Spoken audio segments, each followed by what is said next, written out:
Hello friends, अस्सलाम वालेकुम। उम्मीद है आप लोग खैरियत से होंगे। आज हम पढ़ेंगे offence against property enforcement of Hudood ordinance 1979।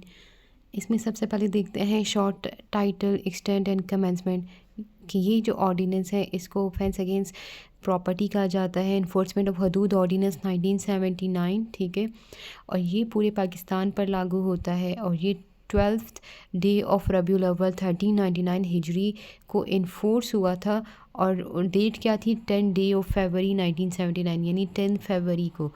Definitions देख लेते हैं सेकंड आर्टिकल के अंदर। एडल्ट एडल्ट कहता है कि any person who has attain the age of 18 years और प्यूबर्टी, कि जिसने 18 साल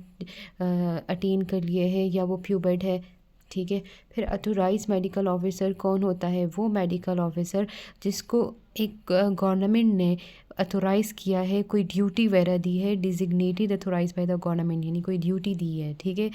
जिसको गवर्नमेंट ने मेडिकल ऑफिसर मुंतखब कर लिया है। फिर हद हद means punishment ordained by the Holi Quran और सुन्ना, जो पनिशमेंट कुरान और सुन्ना के अंदर बताई गई हैं तो उसको हद कहते हैं। फिर हिर्स किसे कहते हैं? कि एक an arrangement made for the custody of property, यानी घर में कोई जगह बना देना जिसमें आप अपनी प्रॉपर्टी वगैरह रख रहे हो, जिधर पैसे रख रहे हो या सोना वगैरह रख रहे हो। कोई कोई अलमारी भी वो हिर्स हो सकती है, कोई रूम भी हो सकता है, तो वो हिर्स होगा, ठीक है।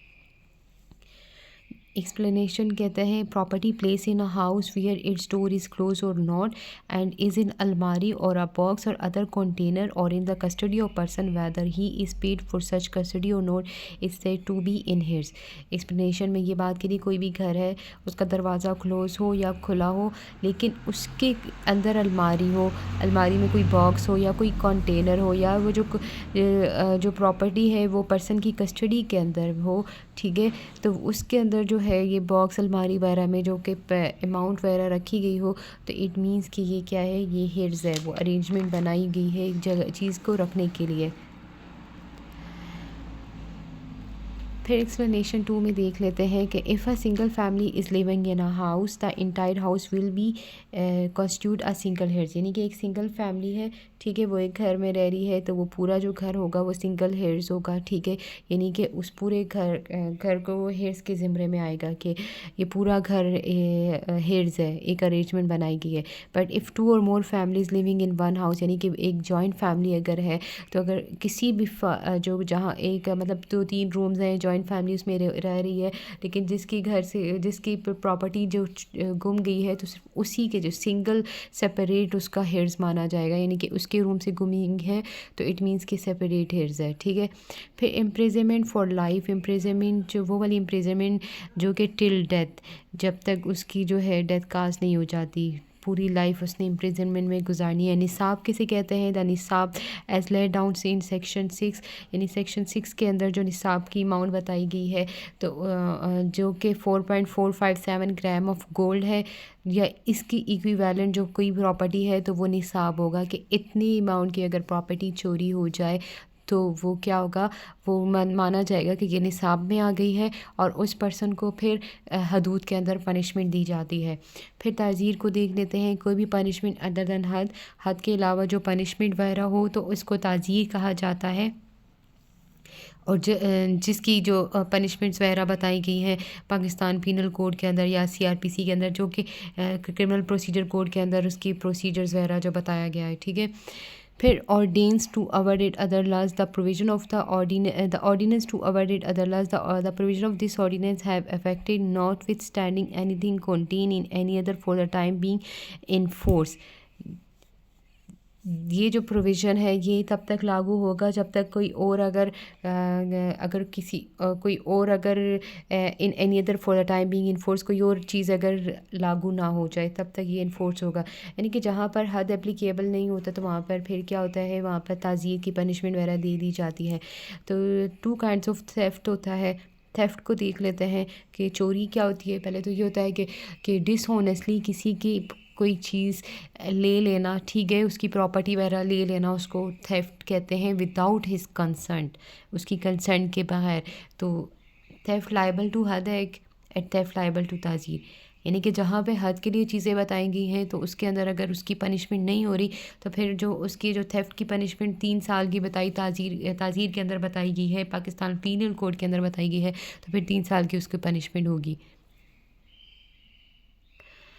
फिर देख लेते हैं थेफ्ट लायबल टू हद। थेफ्ट लायबल टू हद की में जो है उसकी पनिशमेंट बताई गई है आर्टिकल 5 के अंदर। Who ever being an adult,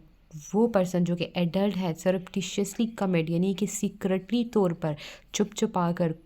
commit कर रहा है, थेफ्ट कर रहा है, चोरी कर रहा है फ्रॉम एनी हिर्स, किसी की प्रॉपर्टी ले रहा है हिर से, वो जो अरेंजमेंट बताई गई है, theft of property of the value of निसाब और मोर, निसाब के बराबर उस अमाउंट हो उस प्रॉपर्टी की या उससे ज़्यादा हो। निसाब क्या बताया था मैंने, 4.457 gram of gold. Not being stolen property, वो जो प्रॉपर्टी हो वो स्टोलन नहीं हो, यानी कि वो प्रॉपर्टी उस पर्सन की अपनी हो, उसने किसी और की छुपाई ना हो। Knowing that it is or is likely to be the value of निसाब और मोर, और वो जो पर्सन चोरी कर रहा है उसको पता हो कि ये जो अमाउंट है ये निसाब के बराबर है या निसाब से ज़्यादा है, and is subjected to the provision of this ordinance is said to commit theft liable to हर, यानी कि उस पर थेफ्ट उसने किया है वो क्या हो जाएगा, वो लायबल टू हद हो जाएगा, हद के अंदर उसको फिर पनिशमेंट वगैरह दी जाएगी। एक्सप्लेनेशन 1 में कहता है in this section stolen property does not include property which has been criminally misappropriated or in respect of which criminal breach of trust has committed. यानी स्टोलन प्रॉपर्टी क्या है कि जो कि क्रिमिनली मिसअप्रोप्रिएट भी नहीं की गई हो, किसी की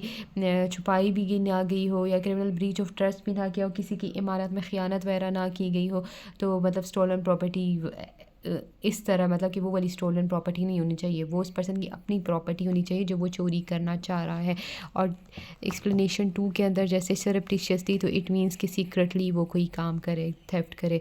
फिर 6 के अंदर कहता है आर्टिकल 6 में निसाब का बता दिया है कि द निसाब फॉर थेफ्ट लायबल टू हद इज़ 4.457 ग्राम ऑफ गोल्ड, यानी 4.457 ग्राम ऑफ गोल्ड होनी चाहिए, या अदर कोई प्रॉपर्टी जो कि इसके बराबर की हो और वो उसकी चोरी करे, तो इट मीन्स कि वो निसाब के अंदर आ गई है।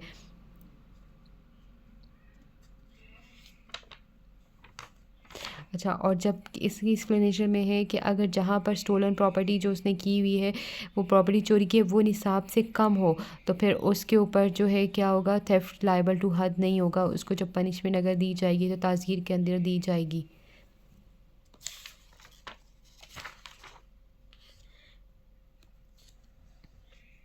आर्टिकल 7 देख लें, proof of theft liable to हद। कौन सी प्रूफ्स होने चाहिए कि जो कि थेफ्ट लायबल टू हद हो जाए। कहते हैं the accuse plead guilty of the commission of theft liable to हद, यानी कि एक वो जो एक्यूज है वो कोर्ट के सामने ख़ुद ही अपना इकरार जुर्म कर ले कि हाँ मैंने चोरी की है।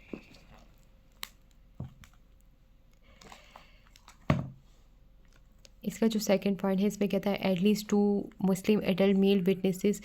Other than the victim of the theft, यानी कि 2 एडल्ट मेल विटनेसेस होने चाहिए जो कि वो बोलें कि हाँ इस बंदे ने चोरी की हुई है, और वो have regard to the requirement of तज़कियतुश्शहूद, यानी तज़कियतुश्शहूद के सारे रिक्वायरमेंट के ऊपर वो दोनों जो गवाह हैं वो पूरे उतरे, मतलब उन वो लोग तज़कियतुश्शहूद क्या होता है, कोर्ट ये देखें कि ये जो पर्सन हैं वो ट्रुथफुल है, इन्होंने कभी कोई कबीरा गुनाह नहीं किया हुआ, और वो उनकी एविडेंस को मतलब कि आई विटनेस मानेंगे, उनकी एविडेंस को, और एडमिसिबल इन एविडेंस होगा। लेकिन इसके अंदर बताया हुआ है provided that if the accuse is non Muslim, जहाँ पे नॉन मुस्लिम हो तो आई विटनेस जो है नॉन मुस्लिम होना चाहिए। Provided further that the statement of the victim of the theft or the person authorise by him shall be recorded before the statement of eyewitness are recorded, यानी कहते हैं कोई person जो कि victim of the theft है, ठीक है, जो कि जिसके घर से चोरी हुई की गई है, उसकी स्टेटमेंट पहले रिकॉर्ड होगी, फिर जो पर्सन अगर अपना जो कन्फेस कर रहा है उसकी होगी, उसके बाद ही आई विटनेसेस की स्टेटमेंट रिकॉर्ड होगी। तज़कियतुश्शहूद अगर देखें, the mode of inquiry adopted by the court to satisfy itself as to the credibility of the witness, कि एक ऐसा मोड ऑफ इंक्वायरी है जो कि कोर्ट अडॉप्ट करती है कि वो खुद सेटिस्फाई हो जाए कि हाँ ये जो विटनेसेस है ये क्रेडिबल विटनेस है, ये लोग झूठ नहीं बोल रहे।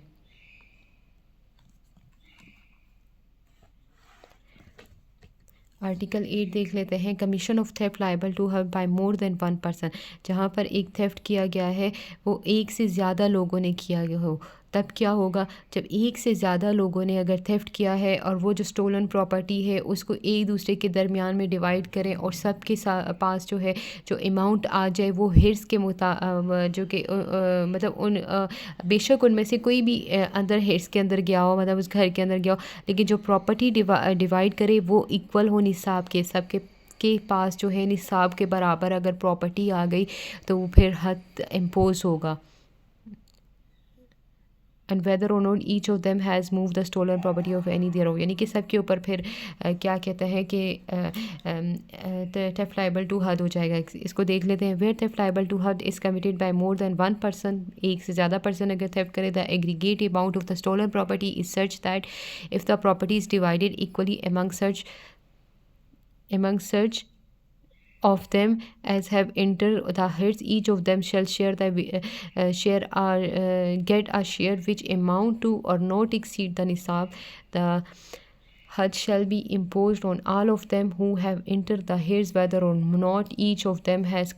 moved the stolen property of any other their यानी कि कोई मतलब कि एक से ज़्यादा हो तो वही वाली बात जैसे मैंने बता दी है कि अगर हिर्स से उन्होंने प्रॉपर्टी वगैरह ले ली है और वो जो निसाब के बराबर हो या निसाब से ज़्यादा हो तो सबके ऊपर लायबल होगा। फिर 9 के अंदर कहता है पनिशमेंट क्या होगी, जो कि punishment of theft liable to हद, इनकी पनिशमेंट क्या होगी। Whoever commit theft liable to हद, जो कि फ़र्स्ट टाइम अगर उसने कोई थेफ्ट की है तो उसका जो राइट हैंड होगा उसको उसके जॉइंट ऑफ द रिस्ट से कट कर दिया जाएगा, ठीक है, यानी कलाई से उसके हाथ काट दिया जाएगा। फिर सेकंड में कहता है whoever commit theft liable to हद फॉर द सेकंड टाइम, अगर सेकंड टाइम उसने अगर किया है तो फिर उसका जो लेफ़्ट फुट होगा उसको एंकल से उसका कट कर दिया जाएगा। फिर थर्ड में कहता है कि जिसने अगर थर्ड टाइम कोई थेफ्ट किया है, मतलब कि उसका देखो राइट हैंड रिस्ट से उसका राइट हैंड भी कट गया, उसके जो है लेफ़्ट फुट भी कट गया, उसके बावजूद तीसरी बार अगर वो कर रहा है तो उसको पनिशमेंट इम्प्रिजनमेंट फॉर लाइफ की पनिशमेंट दी जाएगी। इसका फोर्थ पॉइंट कहता है पनिशमेंट अंडर सब सेक्शन 1 और sub section 2 shall not be executed unless it is confirm by the court of appeal, यानी वही वाली बात इसमें कह दी है कि जब तक जो है जो कि पनिशमेंट फर्स्ट और सेकंड बताई, यानी कि राइट हैंड काटना और फिर लेफ़्ट फुट काटना, तो वो तब तक एग्जीक्यूट नहीं की जाएगी जब तक अपीलेट कोर्ट यानी हाई कोर्ट उसकी कन्विक्शन जो है कन्फर्म ना कर दे, तब तक एग्जीक्यूट नहीं की जाएगी। और until the punishment is confirm and executed the conviction shall be dealt with in the same manner as is subject to simple imprisonment, तो जब तक अगर वो जो कंफर्म ना हो जाए वो पनिशमेंट या एग्जीक्यूट नहीं हो जाती उसकी पनिशमेंट, तब तक उसको सिंपल इम्प्रिजनमेंट दी जाएगी। 5 के अंदर कहता है if in the case of a person sentence to imprisonment for life under sub section 3 if the appellate court is satisfied that he is sincerely penitent and he may be sent at liberty on such condition or such term and condition as the thing court may think fit to impose, यानी कि अगर उसको जो है imprisonment for life अगर दी गई है तो जब तक अपीलेट कोर्ट सेटिस्फाई नहीं हो जाता तब तक वो आज़ाद ही घूमेगा। फिर amputation shall be carried out by the authorise medical officer, यानी कि मेडिकल ऑफिसर से पूछने के बाद ही उसके हाथ और पाँव कट किया जाएगा ताकि उसको कोई जानी नुकसान ना हो जाए, वो मर ना जाए उससे। If the at the time of execution of हद, जब तक एग्जीक्यूशन ऑफ हद अगर इम्पोज की जा रही है तो उस वक्त authorise medical officer is of the opinion that, अगर अथोराइज मेडिकल ऑफिसर जो है अगर वो बोले अगर इसका हाथ या फुट जो है कट करने से उसकी डेथ काज हो जाएगी तो वो जो एग्जीक्यूशन ऑफ हद होगी उसको पोस्टपोन कर दिया जाएगा तब तक until such time as the apprehension of death cease, कि उसकी डेथ काज ना हो जाए, यानी कि ये होगा अगर उसको कोई शुगर की बीमारी है या कोई और बीमारी है तो तब तक उसकी जो है पोस्टपोन कर दी जाएगी उसकी पनिशमेंट। फिर आर्टिकल 10 कहता है केसेस इन विच हद शैल नॉट बी इम्पोज, कौन से केसेस में हद इम्पोज नहीं होगा।